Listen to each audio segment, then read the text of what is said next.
Sirsnīga svētku reize un lieliska kopā būšana. Tā varētu raksturot pat aizvadīto Madonas un Varakļānu novadu lauksaimnieku balli, kas jau kļuvusi par tradīciju.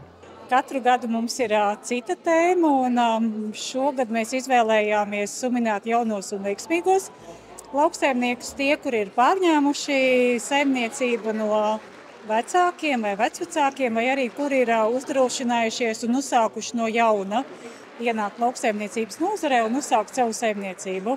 Tas ir tāds drosmīgs lēmums, ilgtspējīgs lēmums, un lai lauksaimniecības nozare ir gana grūta un izaicinoša, tad, manuprāt, priekš mūsu novada tas ir liels ieguvums. Kausa Raja Vīgnera lauksaimniekiem te jau katrs gads ir kā izaicinājums, tādēļ patiesas gandarījums esot par katru veiksmīgo sadarbību. Ar katru gadu pie mums griežās arvien jauni lauksaimnieki ar mazliet sarežģītākajiem, kompleksiem jautājumiem, bet mēs viņus spējam risināt un spējam palīdzēt. LLKC, Madonas novada fonds, līderis, gan arī Laukatbalsts dienests. Mēs esam spējuši ļoti veiksmīgi sadarboties savstarpēji, lai tieši atbalstītu un sekmētu lauksaimnieku izaugsmi un arī tos lauksaimniekus, kur tālāk uzdrošinās un pārstrādā savu produkciju.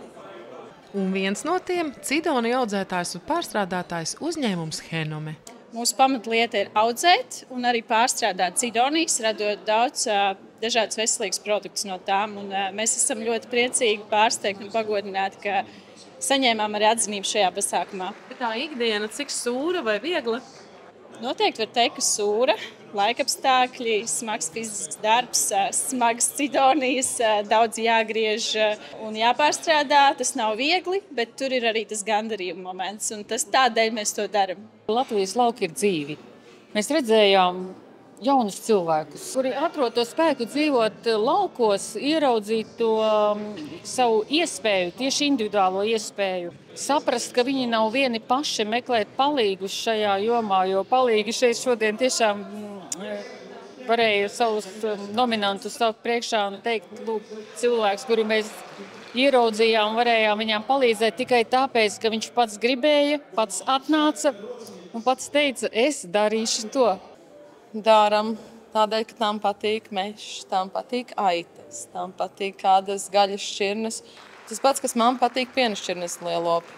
Tad tu liekas tāds, jā, šeit ir vieta, kur mēs visi esam cilvēki, kas dara kaut ko, kas viņiem patīk, kas viņiem ir hobijs, dārgs hobijs.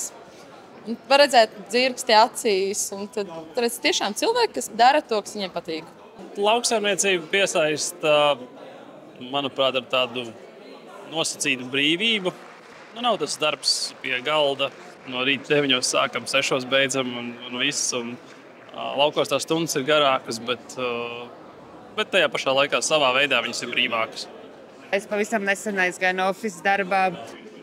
Šeit ir kaut kas mazliet maģisks, mazliet citādāks ir tas piedzīvojums. Darbā varbūt tas ir stress par kaut kādu rādītāju izpildi. Šeit jau arī ir rādītāji, bet šie rādītāji ir bieži vien paši uzstādīti arī. Tās savas vēlmes, ko vēlamies sasniegt, kas ir mūsu sapņi, varbūt kopīgie un kas atšķirībā no algotā darba, katram bija tāds savs ceļš. Šeit mēs tomēr tā kopā strādājam. Kopīgi ceļi, jā. Līdz ar jaunajiem saimniekiem godināta tika arī Jēkabpils tehnoloģiju tehnikuma struktūrvienība Barkavā, kas dot neatsveramu ieguldījumu jauno zemnieku izglītošanā. Man ir ļoti, ļoti liels prieks, ka mūsu darbu novērtējam. Vēl lielāks prieks ir redzot, ka mūsu bijušie audzēkņi ir starp apbalvotajiem, starp nominantiem. Šovakar bija 3 mūsu audzēkņi.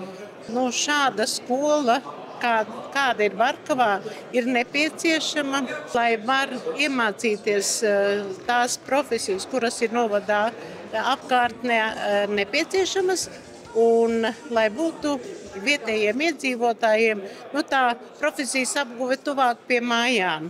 Barkavas struktūra vienība ir viena no tām, kas ir noturējusi lauksaimniekus tādā kvalitatīvā zināšanu līmenī mūsu reģionā. Ir izauklējis nevienu jauno lauksaimnieku, kuriem mēs esam sekmīgi arī realizējuši projektus.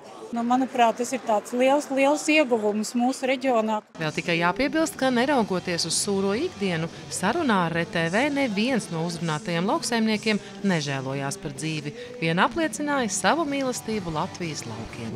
Sandra Zariņa, Andris Milnis, RTV.